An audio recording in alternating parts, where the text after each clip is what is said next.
Nana Adom importe la plupart de ses appareils électriques de Chine.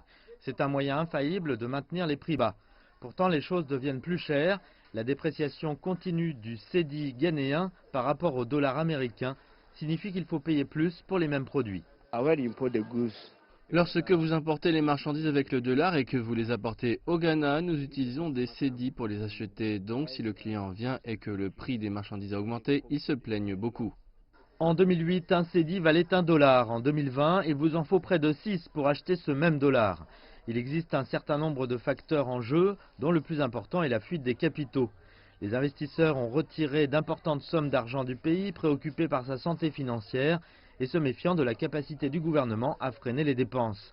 L'impact a été le plus ressenti chez les importateurs et les commerçants qui affirment que la dépréciation fait grimper leurs coûts.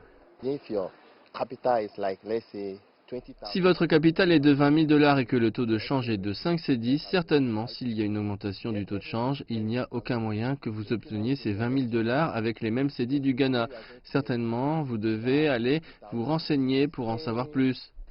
L'année dernière, la Banque centrale a été contrainte d'injecter 800 millions de dollars dans les réserves du pays afin de stopper une forte baisse de la valeur du cédi.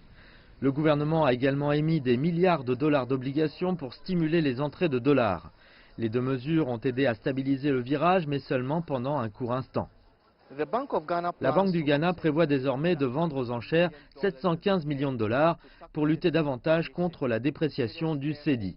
Les commerçants espèrent que cette intervention contribuera à réduire la stabilisation de la monnaie. Mais certains économistes disent que cela ne résoudra pas les problèmes sous-jacents. Le cédi aura encore du mal car fondamentalement la structure est toujours basée sur les importations. Cela n'a pas décollé. Malgré la poussée de l'industrialisation, il n'a pas atteint un point où il peut résoudre le déficit de l'offre de monnaie étrangère. Les économistes veulent plutôt que le gouvernement se concentre sur des changements à long terme tels que la réduction des dépenses publiques, la stimulation de la productivité et la lutte contre les déficits commerciaux et budgétaires du Ghana. Nana Adom et de nombreux commerçants affectés par la faiblesse du cédi souhaitent également que des mesures soient prises pour stimuler la fortune économique globale du pays, car ils croient en l'impact à long terme sur leurs entreprises.